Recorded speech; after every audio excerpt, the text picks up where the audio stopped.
প্রকৃতি সে আশ্রয় যেখানে মানুষের মন শান্তি খুঁজে পায় আর মস্তিষ্ক খুঁজে পায় স্বচ্ছতা। যারা ধামরা এবং সাভারে থাকেন তাদের কাছে এই জায়গাটা খুবই পরিচিত। আসসালামু আলাইকুম। আজকে সকালে ঘুম থেকে উঠে আবতাহি আবদার করছিল কোথাও বেড়াতে যাবে বলে। তার আবদার রাখতে তাকে নিয়ে বেড়াতে যাচ্ছি। আচ্ছা, বাংলাদেশ কত সুন্দর তাই না? কিন্তু আমরা কজনই বা এই সৌন্দর্যকে উপভোগ করি? তেমনই প্রাকৃতিক সৌন্দর্যে ভরা এই জায়গা রূপনগর। সবুজ গাছের সারি, ভরা রাস্তা, পানি, নৌকা, সব দেখে তো আপনি বেশ খুশি। আমরা একটু পর নৌকায় উঠলাম।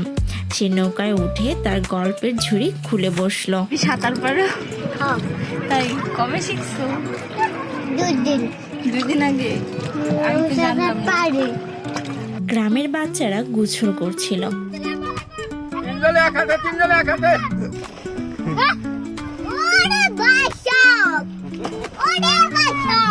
তাদের আনন্দ করা দেখে আবতাই গোসল করতে যাচ্ছিল, তাই তাকে একটু পানি ধরতে দিলাম, হাত ও পা ভিজাতে দিলাম।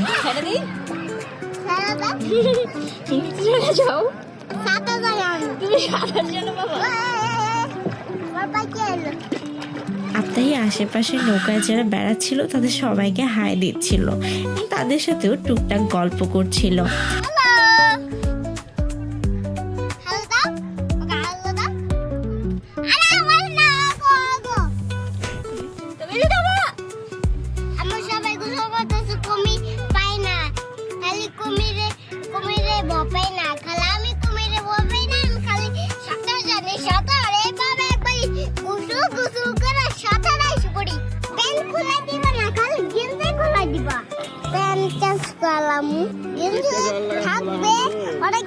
কি করবে আপু? প্যান্ট খুলে গেঞ্জি খুলে কিভাবে লাফ দিবে দেখো তো। নৌকায় অনেকক্ষণ বেড়ানোর পরে নৌকা থেকে নেমে আশেপাশে কিছুটা সময় আমরা বেড়ালাম।